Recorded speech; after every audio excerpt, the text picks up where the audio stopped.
के सुपरस्टार रामचरण और जूनियर एनटीआर की फिल्म ट्रिपल आर बड़े पर्दे पर तबाही मचा रही है। इस फिल्म को रिलीज हुए 10 दिन पूरे हो चुके हैं। एसएस राजामौली की ये फिल्म कमाई के मामले में अब भी गर्दा उड़ा रही है। इस फिल्म ने पहले दिन ही कमाई के मामले में प्रभास की फिल्म बाहुबली 2 को पीछे छोड़ दिया था, जिसके बाद से ही इस फिल्म को लेकर चर्चा तेज है कि ये फिल्म जल्द ही कई बड़े रिकॉर्ड तोड़ सकती है। फिल्म की 10वें दिन की शानदार कमाई ने ट्रेड एक्सपर्ट्स को हैरान कर दिया है। फिल्म ने 9वें दिन ही बॉक्स ऑफिस पर 800 करोड़ का आंकड़ा पार कर दिया था और अब फिल्म की कमाई के नए आंकड़े सामने आ गए हैं, जिसने हर किसी को हैरान कर दिया है। फिल्म ने 10वें दिन लगभग 82 करोड़ की कमाई करते हुए बॉक्स ऑफिस पर अभी तक 901.46 करोड़ रुपए कमा लिए हैं। कई लोगों को लग रहा था कि फिल्म ज्यादा कमाल नहीं दिखा पाएगी, लेकिन आंकड़ों ने एक बार फिर से सबको हैरान कर दिया। ट्रिपल आर पहले ही दिन से बॉक्स ऑफिस पर कमाल दिखा रही है। ये फिल्म अब इंडिया की सबसे ज्यादा कमाई करने वाली फिल्मों की लिस्ट में शामिल भी हो गई है। पहले ये फिल्म 7वें पायदान पर थी, लेकिन अब टॉप 5 में शामिल है।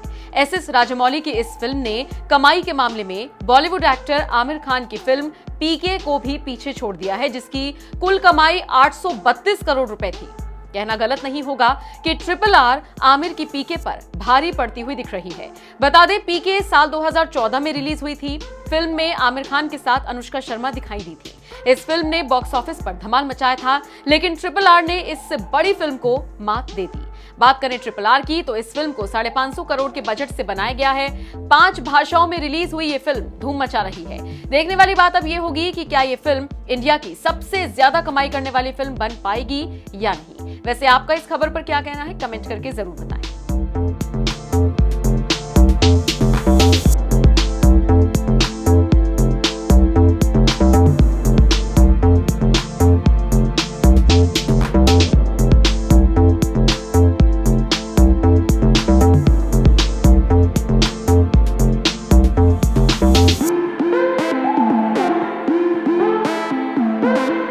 किताबों में पढ़े हैं, लेकिन आपके लिए बहुत गर्व की बात है कि आप लोग उस कहानी के हिस्सा बने हैं और ऑन स्क्रीन कैरेक्टर प्ले कर रहे हैं, उस किरदार का हिस्सा हैं आप।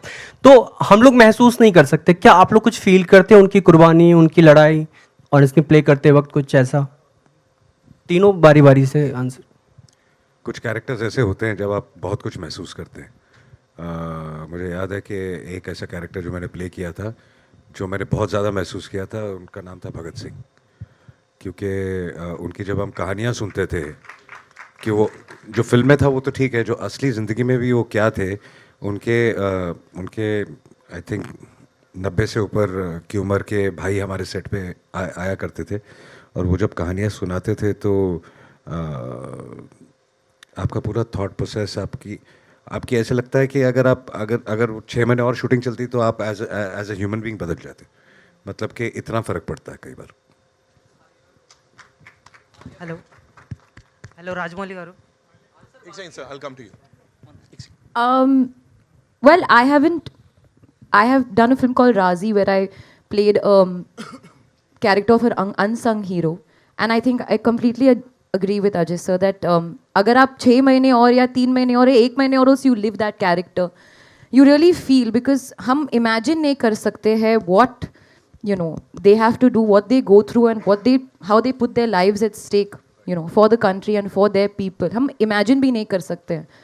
तो living through the beats of the character and the psychology and what they go through is just a small part of it. उन्होंने वो actually गुजरे उससे। So of course I would not say the awe and the appreciation and that the unimaginable gratitude that we feel, ये सिर्फ शब्द है जो actually गुजरते हैं, especially the families that understand them and support them. It's another world altogether. So I think जैसे said, हम जितना भी कहे वो कम होगा।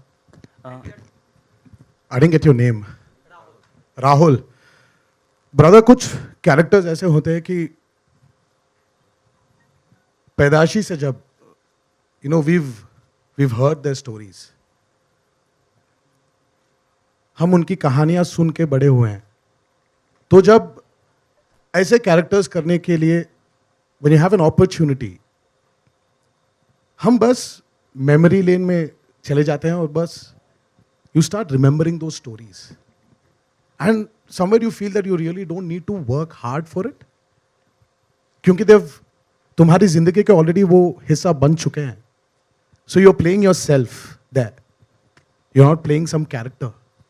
So these are the freedom fighters. These are the great people who've become a part of your life already. So you're playing yourself. Alia? So there wasn't a special effort for this. And of course, when you have a director like Rajamouli, who is ready to guide you, it becomes very easy. I'm trying here. You know, if there's no, but if there are any mistakes, please. You know, I'm ready to accept it. But thank you. Alia, hi, this is Vinamru from Midday. So my question to you is that when you were finalized to play the character of Sita, as an actor, what were your emotions like on the first day of the shoot and the last day of the shoot? Emotions? I was very excited, but I was also very nervous because it's an unknown language. I mean, I know the language, I've studied, and I've gone through my part, I've rattoed it, I'm sitting every day with my coach, and I'm going through it. But at the end of the day, I think maybe in Hindi or English, I don't think in Telugu, but I was very nervous because I wanted to portray the line, give the right pauses, give the right... But once I went on set, I realized that Sir had done everything for me. It was literally, I would not say, he made it so much easier on me because he's so clear exactly what he wants, every line, every shot, every emotion. And then I was just observing. Then I was like, literally like an audience and, you know, watching him. He would also perform it in front of the camera and he would do this. And I would try and imitate him and do the same thing. So the emotions were excitement to get it right. And of course, once it was done, I was quite sad when I experienced with Sir's over. But hopefully I'll have another one. Hello Rajamouli గారు Sir. Thank you so much sir మళ్ళీ ఇక్కడికి వచ్చినందుకు ఎన్టీఆర్ అన్న గారు thank you so much sir ముంబైకి వచ్చినందుకు నా question ఏంటంటే మీ అన్నగారు ఎన్టీఆర్ అన్న గారు మీకు బిగ్గెస్ట్ డిఫికల్టీ ఎప్పుడు అనిపించింది సార్ షూటింగ్లోన అంటే RRR షూటింగ్లోన Okay, his question was. I understood the question. What was the biggest difficulty while shooting the film RRR? I've understood. Let me tell you, on set before you answer that question, NTR and Ramcharan were always talking to each other in Telugu in front of me. And I was always looking like one tennis ball, left, right, center, waiting for somebody to translate it to me. Now I'll start No translating. way. Yeah. No. You all were There were always- so many times.